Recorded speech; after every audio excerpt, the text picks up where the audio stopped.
विनाश, ये दोनों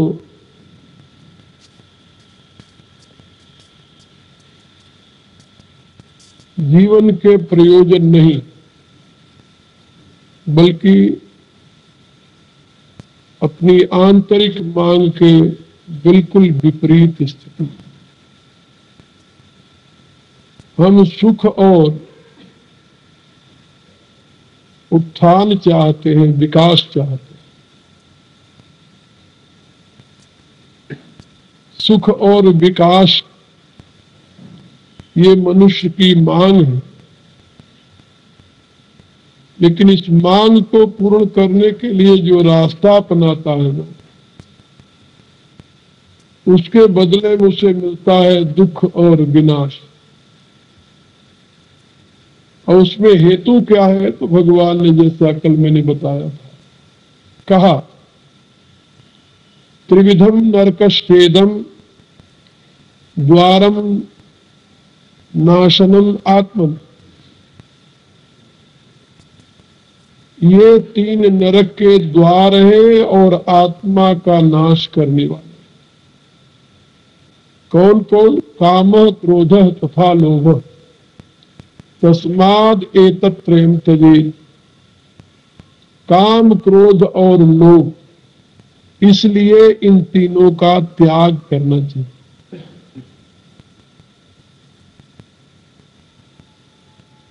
काम, क्रोध और लोभ, इनमें से काम क्या है कल मैंने बताया।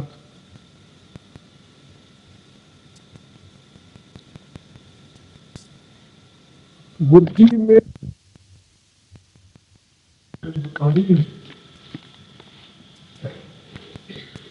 उस पर हमें मन चिंतन और उसका अनुकरण करना चाहिए।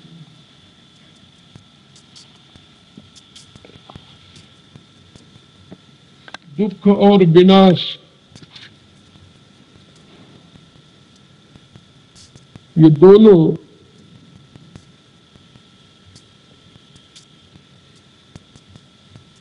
जीवन के प्रयोजन नहीं बल्कि अपनी आंतरिक मांग के बिल्कुल विपरीत स्थिति। हम सुख और उत्थान चाहते हैं, विकास चाहते हैं। सुख और विकास ये मनुष्य की मांग है, लेकिन इस मांग को पूर्ण करने के लिए जो रास्ता अपनाता है ना, उसके बदले में उसे मिलता है दुख और विनाश। और उसमें हेतु क्या है, तो भगवान ने जैसा कल मैंने बताया था, कहा त्रिविधम नरकस्येदम द्वारम नाशनम आत्मन।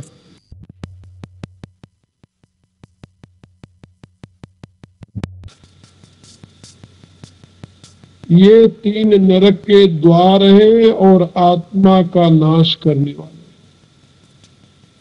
कौन कौन? काम, क्रोध तथा लोभ।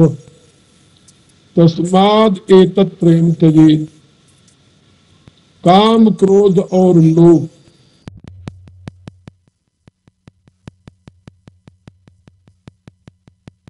इसलिए इन तीनों का त्याग करना चाहिए।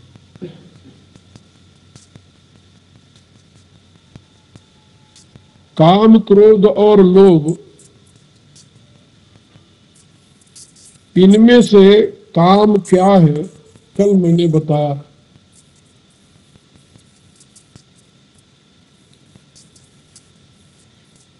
बुद्धि में जब चेतन का प्रकाश होता है तो उससे चेतना जागृत होती है। चेतना जागृत होने पर उसमें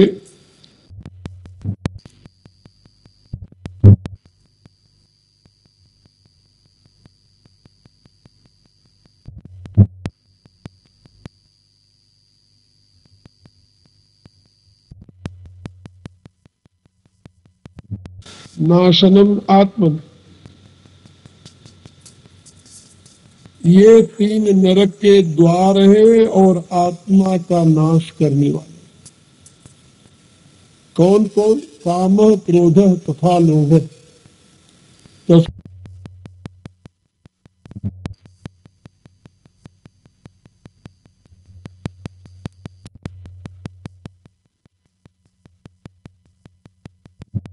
एतत् प्रेम त्यजेत्, काम, क्रोध और लोभ, इसलिए इन तीनों का त्याग करना चाहिए।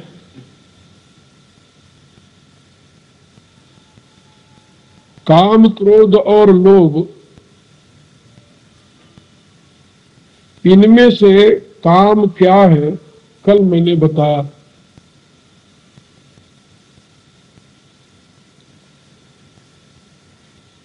बुद्धि में जब चेतन का प्रकाश होता है तो उससे चेतना जागृत होती है। चेतना जागृत होने पर उसमें अहम भाव का उदय होता है और वह अहम भाव जो है, जिसको अस्मिता रूपी क्लेश कहा है पतंजलि ने,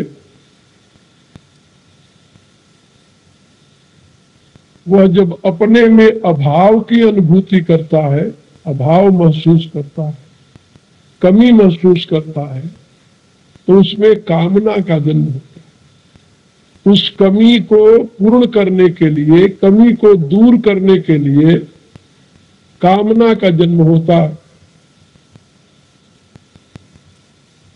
अब कामना का जन्म जो कमी को दूर करने के लिए हुआ, तो उसमें यदि सतोगुण का प्रकाश पड़ता रहा पूरा और रजोगुण किंचित मात्र रहा, और उस अवस्था में यदि उसमें कामना का जन्म हुआ, वो कामना शुभ हो, उसको शुभ कामना कहते हैं। शुभ कामना जो है मनुष्य को शुभ कर्मों में प्रेरित करती है। शुभ कर्म के तीन रूप हैं। शुभ कर्म के तीन रूप हैं। वैसे शास्त्र में दो रूप बताए गए, इष्ट और पूर्त। किसी देवता की आराधना करना,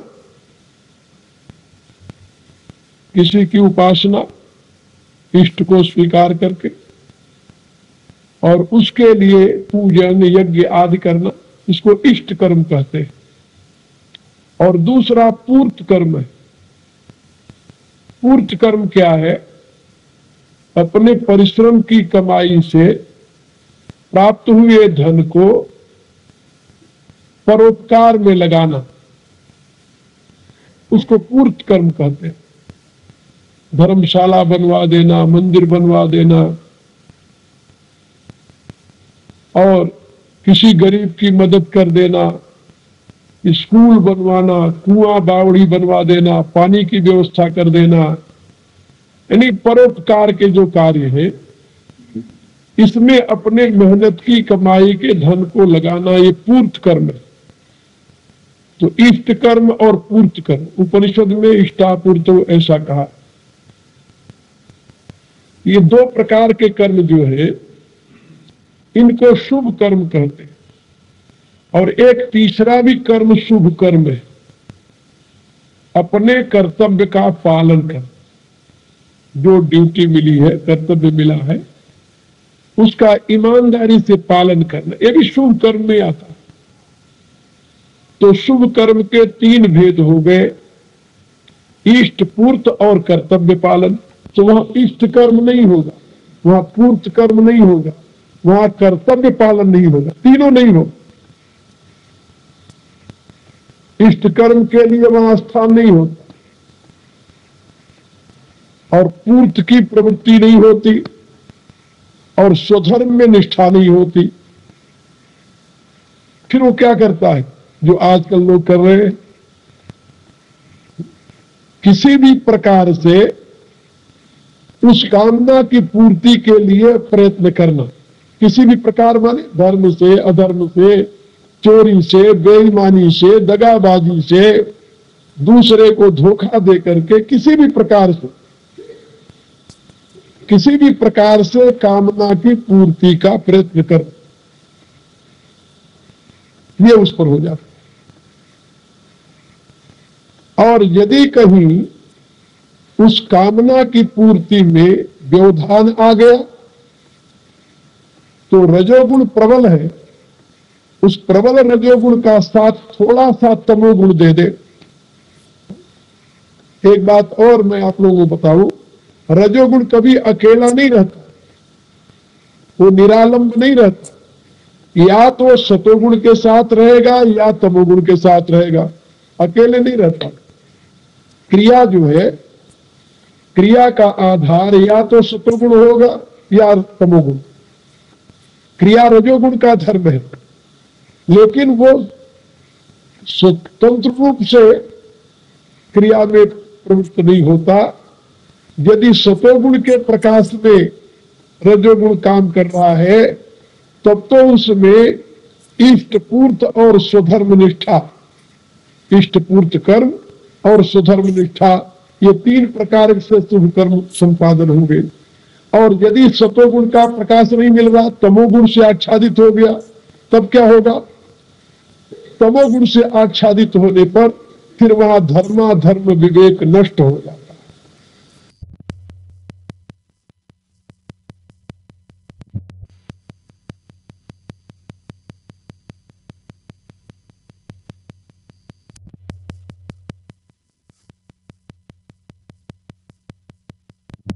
कर्तव्य विवेक नष्ट हो जाता है, तब वह इष्ट पूर्त में श्रद्धा नहीं होती और फिर उसकी अपूर्ति में भयंकर क्रोध उत्पन्न होता है। ये क्रोध किसे कहते हैं जानते हो? कामात क्रोधो विजायते, कामना की अपूर्ति में जो अंतर में क्षोभ होता है उसे क्रोध कहते हैं। क्रोध का जो मुख्य लक्षण है वह है करई क्रोध जिम धर्म ही दूरी, क्रोध पाप कर मूल। रामायण में तुलसीदास जी ने क्रोध के लिए दो शब्द का प्रयोग किया है।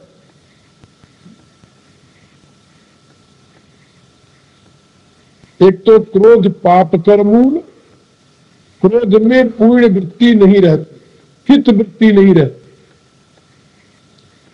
जैसे बाप बच्चे के ऊपर यदि बिगड़ता है, डांटता है, गालियां देता है, मारता है उसे, तो क्रोध नहीं है।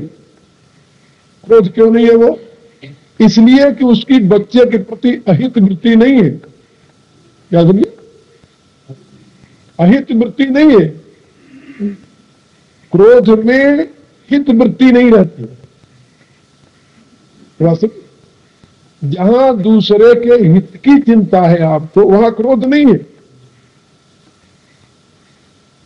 उसको क्रोध नहीं कहते। क्रोध तो बहुत बुरी चीज है। और क्रोध का मूल स्रोत है कामना। जब अपनी कामना की अपूर्ति होती है तब क्रोध का उदय होता है। और क्रोध का मूल स्रोत जो है वो तम मिश्रित रजोगुण है। क्षत्रिय युद्ध में लड़ता है, शत्रु का संहार करता है, लेकिन उस समय उसे क्रोध नहीं है, उसको क्रोध नहीं कहते। उसे क्या कहते हैं? उसे छात्र तेज कहते हैं। छात्र शौर्यम तेजो धृति दाक्ष्यम युद्धे चाप्य पलायनम दान विश्वर भावश्च छात्र कर्म स्वभाव। तो वो तेज है, वो छात्र बल है, तेज है। शत्रु का संहार करना, अधर्मियों का वध करना, समाज की व्यवस्था के लिए उसे क्रोध नहीं कहा जाता। इसलिए क्रोध क्या है इसको समझना। मां ने बच्चे के ऊपर क्रोध कर कहा तू मर जा, माँ के हृदय से पूछो कि सही में बच्चा को मर जाना कहती है क्या? नहीं, उसकी ये चाह नहीं को मर जाए, मर जाना ये उसके जो कहना है, ये उसकी अंतर की मांग नहीं है, चाह नहीं है, उसका संकल्प नहीं है। नहीं, फिर क्या है? ये उसके मंगल कामना का एक स्वरूप है, खींच का, इसको खींच कहते हैं, झुठलाहट का। हर एक बात को कई लोग आ जाते हैं मेरे पास, महाराज जी हमें क्रोध बहुत आता है। किस पर क्रोध? बच्चों पर क्रोध करता है। क्रोध नहीं होता हो, बच्चे कोई बुरा काम करते हैं तो उनको डांटते हो तो तुम क्रोध नहीं है, वो तो अनुशासन की भावना है। क्रोध तो बहुत बुरी चीज है। क्रोध में 3 बातें होती हैं। कौन कौन सी? पहली बात, क्रोध जिसके ऊपर किया जाता है उसके प्रति हित भावना नहीं रहती। दूसरी बात, क्रोध तब आता है जब अपनी कामना की पूर्ति में व्यवधान उत्पन्न हो। और चौथी बात, क्रोध अंतर को संतप्त करता है। तुलसीदास जी ने ये तीनों बातें लिखी रामायण। क्रोध पाप कर मूल, और खोजत कतहु मिलई नहीं धूरी, करई क्रोध जिमि धर्म ही दूरी।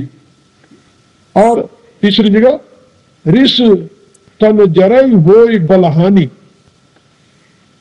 ये 3 बातें उसने बताई। तो जहां क्रोध होता है वहां सद्बुद्धि नहीं रहती, विवेक नहीं रहता, वहां धर्म भाव नहीं रहता। इसलिए क्रोध क्या है पहले उसे समझो। रजोगुण प्रधान जीवन में जब तमोगुण का प्रभुत्व हो जाए तब वहां क्रोध का आविर्भाव होता है। वास्तव क्रोध का आविर्भाव होता है।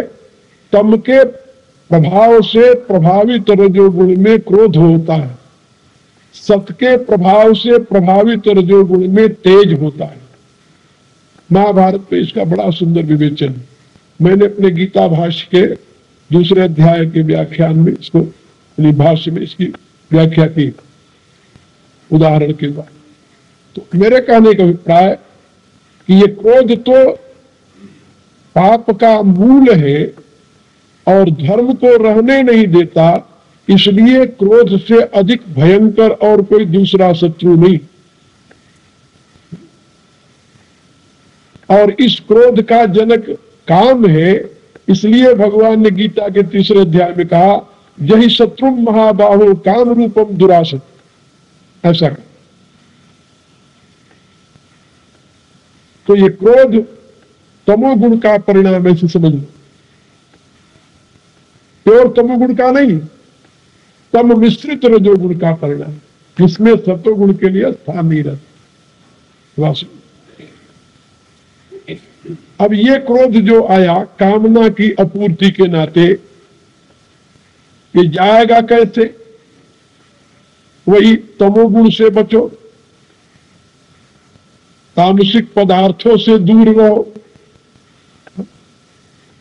ये क्रोध की निंदा महाभारत में और वाल्मीकि रामायण में बहुत ही कठोर शब्दों में की गई है। और कहा गया है कि क्रोधी व्यक्ति तो अपने गुरुजनों का भी वध कर देता है, धर्म बुद्धि खो देता है, गुरुजनों का भी अपमान कर देता है, वो तिरस्कार कर देता है, वो वध कर देता है। इतना भयंकर पाप वृत्ति को उत्पन्न करता है क्रोध। जहां क्रोध होता है वहां धर्म नाम की कोई चीज नहीं रह जाती। इसलिए क्रोध की जड़ को ढूंढो। क्रोध की जड़ क्या है? कामना की अपूर्ति। ये बात याद रखो, कामना पूरी नहीं हुई, कामना प्रबल हो गई। ये शुभ कामना नहीं, शुभ कामना तो होगी जब सतोगुण के प्रकाश में रजोगुण का, यानी रजोगुण गतिशील होगा तो शुभ कामना होगी।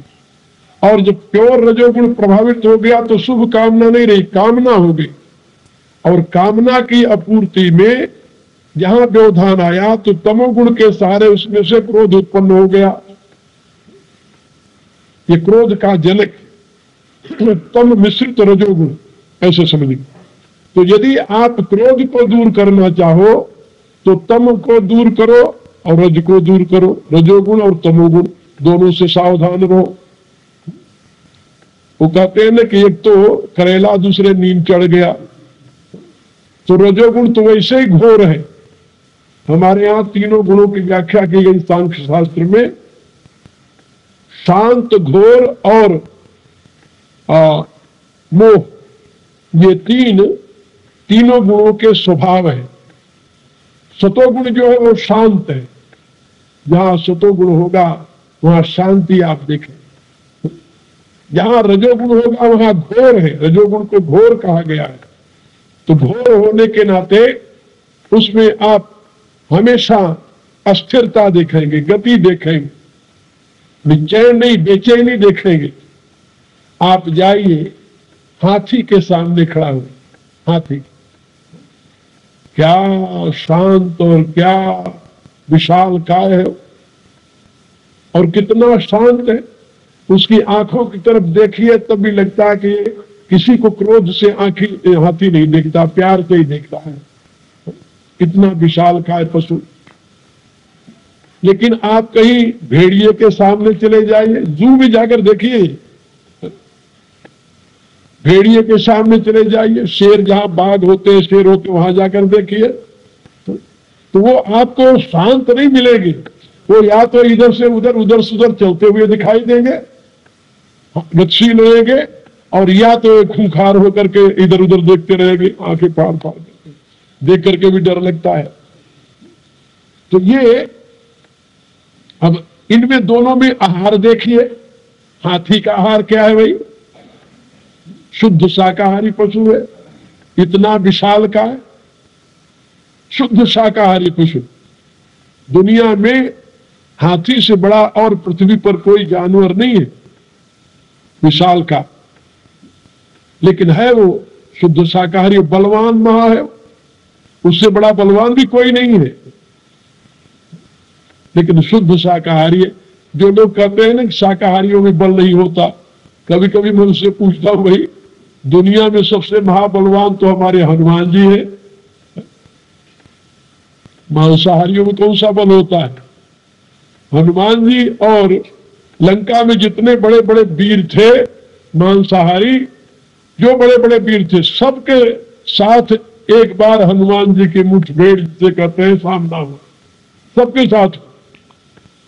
और पूरे लंका के युद्ध में, आप लोगों को एक और आश्चर्य की बात बता रहा हूं, कभी पढ़ना, पूरे लंका के युद्ध में हनुमान जी ने अपनी गदा कभी नहीं उठाई।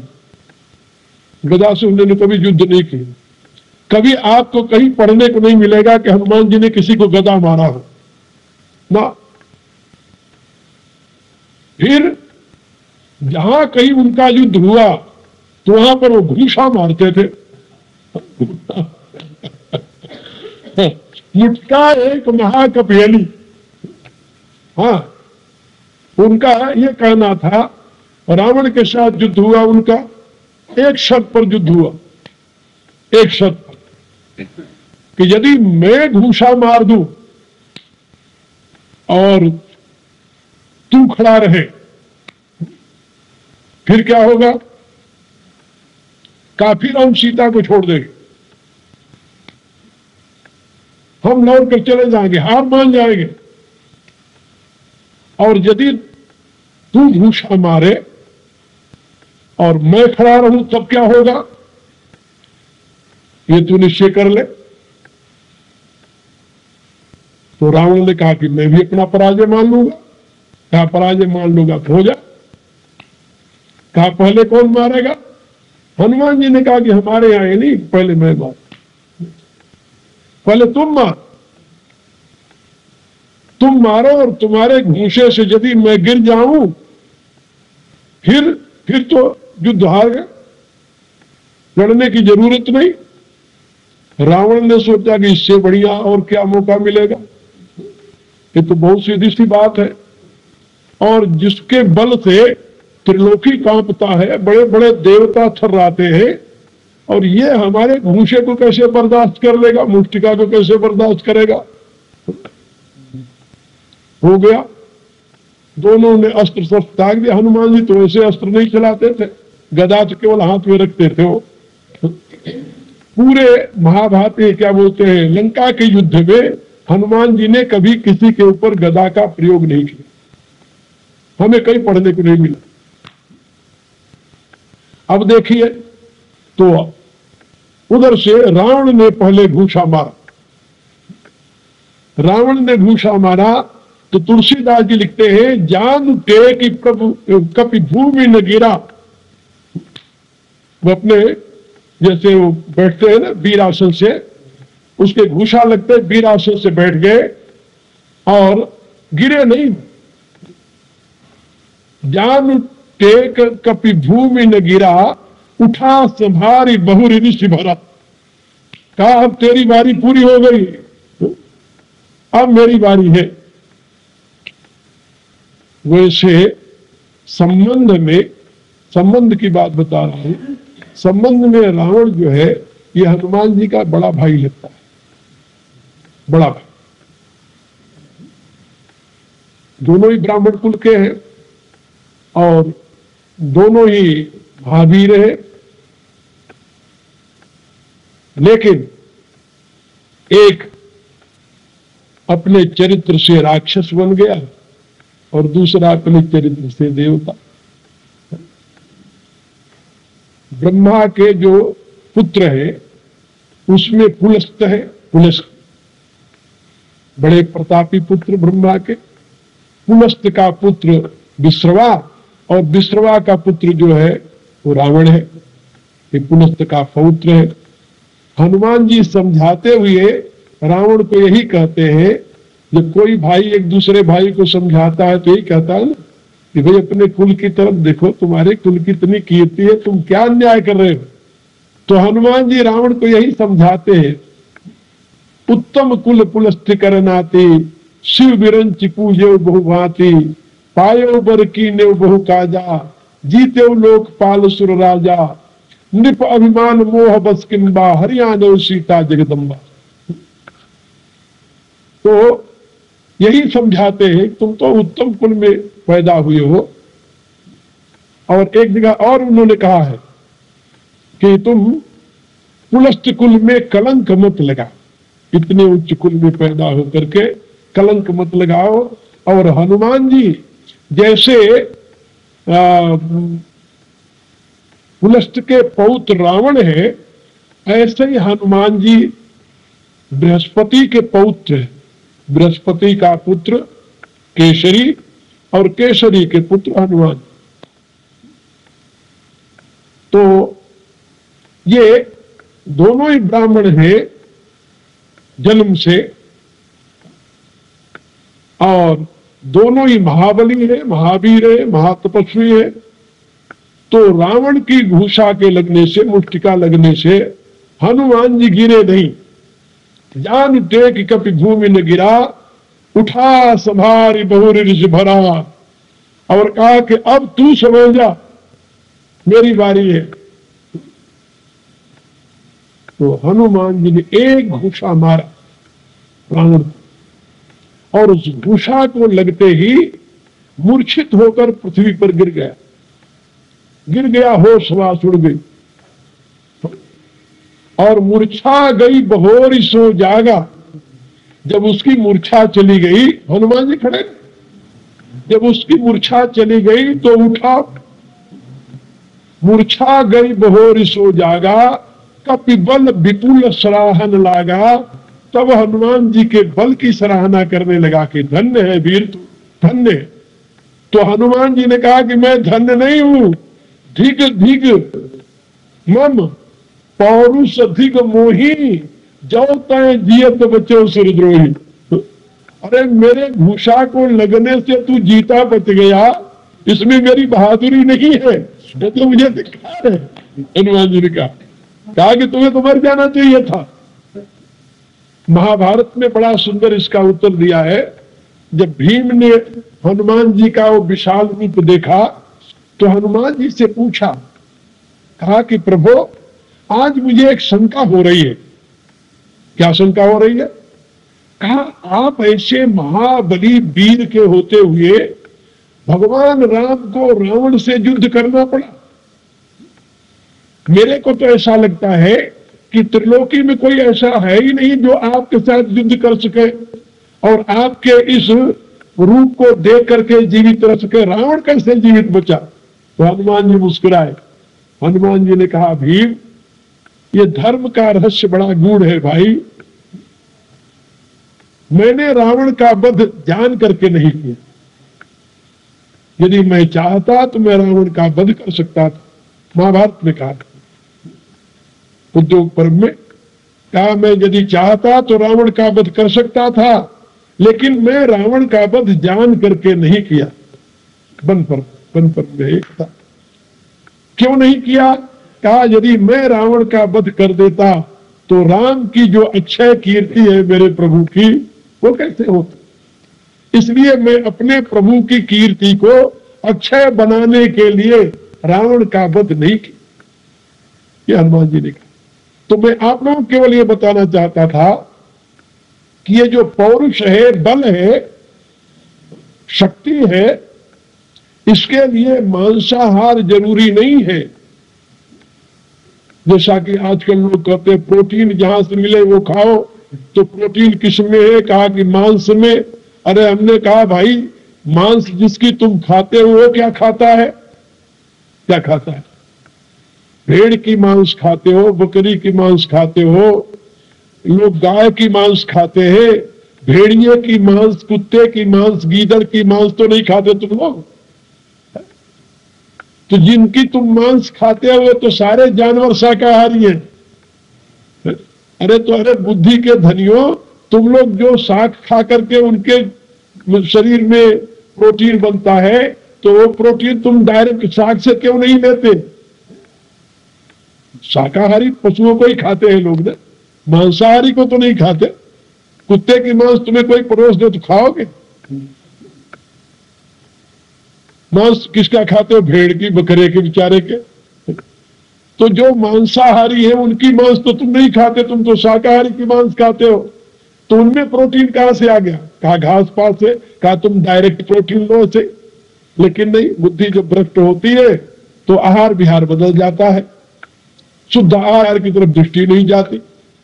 इसलिए मैं आप लोगों को बता रहा था कि भगवान कहते हैं कि जब तुम्हारी बुद्धि में रजोगुण का प्राधान्य हो जाता है, आहार विहार दूषित होने से तमोगुण प्रबल हो जाता है, तब बुद्धि में यानी अहम के साथ जीवन में क्रोध का उदय होता है। क्रोध का, कामना प्रबल हो गई, उसकी पूर्ति में व्यवधान आया, क्रोध का उदय हो गया।